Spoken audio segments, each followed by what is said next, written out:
My project is called Cultural Respect and What Does It Mean to Me? The essential question is, how can multicultural literature promote cultural respect in the kindergarten classroom? The texts I have used are All Kinds of Children, The Name Jar, and Ruby Bridges Goes to School. The goals of instruction are that the text will be used so students can develop respect for other cultures. They will use their personal experiences to evaluate cultural similarities and differences, and they will critically analyze the book by answering why this book was written. The text I have chosen for the theme text set will be used as an introductory text for each cultural unit. These texts will give students the background knowledge needed to understand the history and struggles of the culture. I chose age-appropriate picture books that include stories of assimilating to a new culture and understanding the survival of each culture. Through understanding the issues that each culture faces, students will develop respect for that culture. To promote critical thinking, the overarching question is to ask students, why do you think the author wrote this book? By asking this question, students will engage with the text on a deeper level and be able to respect all cultures. So these texts will be used in kindergarten, and they will be a year-long text to serve as introductory text for each cultural unit. I also wanted to make you aware that all reading activities will begin with a concrete example prior to reading. I think it's developmentally appropriate for kindergarten students to first understand their experiences before they can show empathy towards a character's experience. The first book I've chosen is All Kinds of Children. This book presents the similarities that children all over the world share. The author writes about the similarities such as all children have belly buttons and all children need food and clothing. And I chose this book because while it's important to celebrate cultural diversity, children also need to feel like they can relate to one another. And when children realize that they all have the same needs, it will increase their cultural sensitivity. um,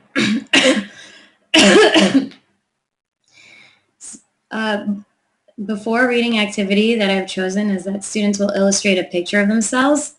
So the teacher will ask students to compare their pictures with a friend, and the goal is to have students engage in a discussion about what is different about themselves and what is the same prior to reading this book, so students can have that concrete example of what is different about themselves compared to another friend.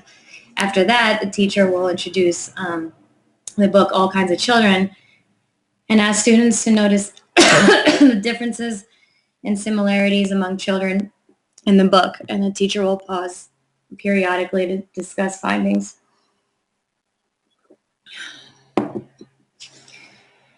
After reading the book, it's important to engage in a critical discussion. So just like I stated before, an important critical question is to ask students why they think the author wrote this book. This is an excellent open-ended question that can result in many answers. Some of the anticipated answers would be that the author wrote this book because she wanted to show us that all children are the same. She wanted to show us that all children are different but the same. And after reading, students will go back and add to their picture based on what they've read, and include a map of other needs and wants in their illustrations. And then students will turn and talk with a partner and discuss their illustrations once more, hopefully using the new knowledge that they've learned from the book. The next book is The Name Jar, and this is a story about a Korean immigrant adjusting to American culture.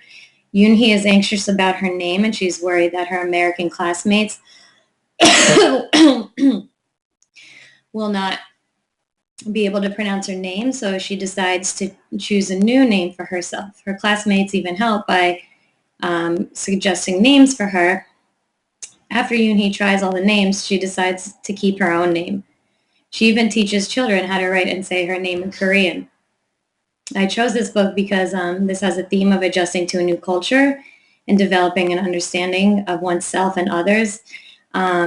Students can compare their struggles with a new situation to you and he struggles.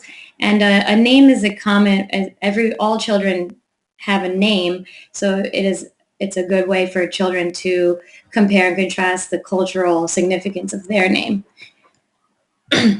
The activity I've chosen for this is first provide a brief summary of the text and ask students if they know anybody from Korea or even anybody from another country. And then ask a very interesting question would be, if you could pick a name for yourself, what would it be and why? It would be I think it would be very interesting to see the answers that the children provide prior to reading. Maybe some of them want a new name based on a character that they enjoy, and maybe other children don't want a new name because they like their name.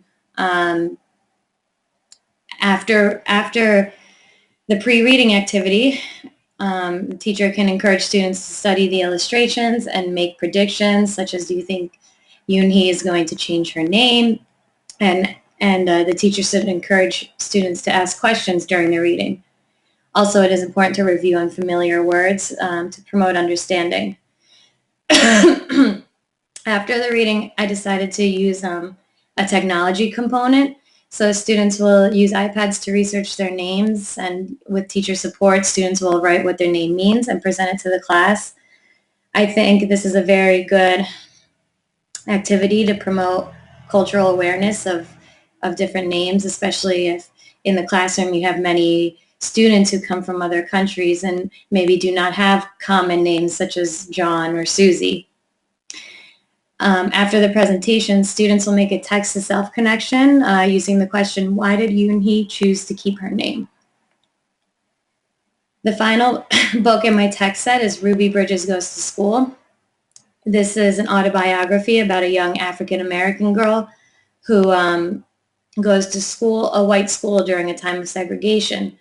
The photographs help the reader visualize racism in 1961 and the social issue of discrimination and segregation and integration are depicted using child-friendly but real language. So students can use this book to discuss the implications of segregation. The pre-reading activity that I have chosen for this book is actually one that I have done in my classroom for the past 2 years during Black History Month. I complete a social experiment where I divide the boys and the girls, and I will choose, and for example, I will give the girls stickers, but I won't give the boys stickers. And then I will ask the students how they feel about this. It's a very powerful social experiment that all students actually, they feel some emotion, even if it is the girls who get the stickers. Sometimes, they feel bad for the boys, and then the boys will feel left out. So it's a very great way to teach young children, and a very concrete way to teach young children about segregation and discrimination. After this activity and you discuss the feelings behind it, you can introduce the text and preview important vocabulary words and concepts such as segregation, protest, equality, courage, and explain that Ruby Bridges was also discriminated against just because of what she looked like. After reading, students will use all that information from the pre-reading activity and from the text to answer the following questions. What does it mean to treat people fairly, and what happens when people are not treated fairly? This connection, this after reading connection and after the activity connection, is very important, so students can reflect on their learning and build that cultural respect.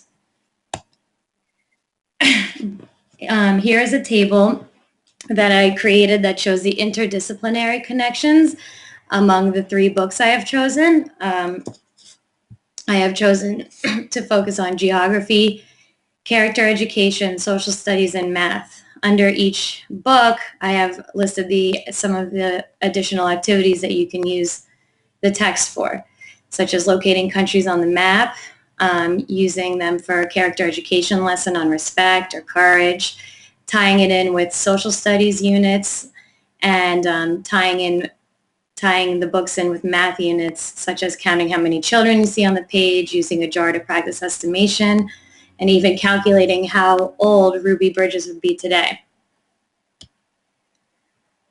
As a result of creating this text set project, I learned how to use multicultural literature in the classroom, how to promote critical thinking using multicultural literature, how